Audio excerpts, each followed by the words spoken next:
So ever wondered why most of Spider-Man's villains seem to be animal-based? Hi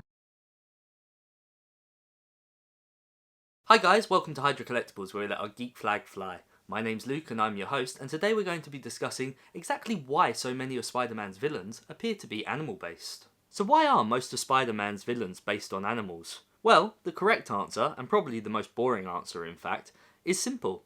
The team at Marvel were just brainstorming ideas and figured animals would be a good fit. But, however, there is an in-story mythos that supports a really good theory as to why this might be.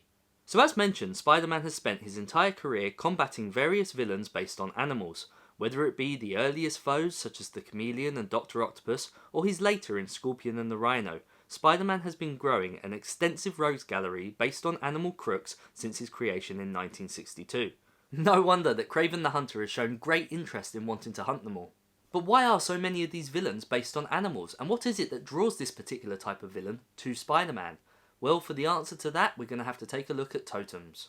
In 2001, there was a storyline within Spider-Man comics which would eventually lead to the multiversal event known as the Spiderverse.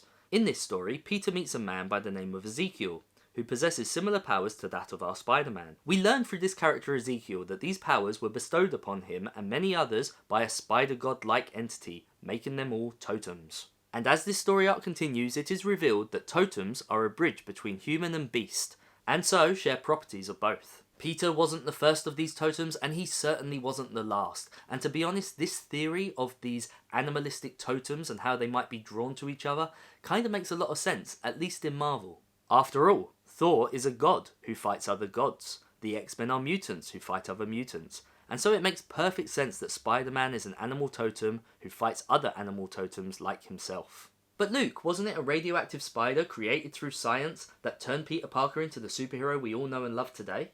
Well, yeah, you're absolutely right. That original story was in fact a radioactive spider through science that gave Peter Parker the abilities of a spider. However, this story arc kind of gives a little bit of a different viewpoint on that scenario, basically saying that Peter Parker was chosen to be a totem and that the spider was going to bestow these powers upon him with or without the radiation. In fact, it's during this story that we actually meet a villain known as Morlun, who is a vampiric creature that feeds upon these spider-like totems.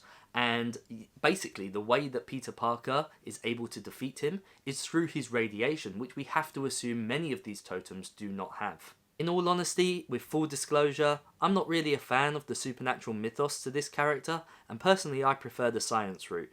But without this story, we wouldn't have a lot of the new Spider-themed characters we have all grown to love, most notably being Spider-Gwen and of course Miles Morales.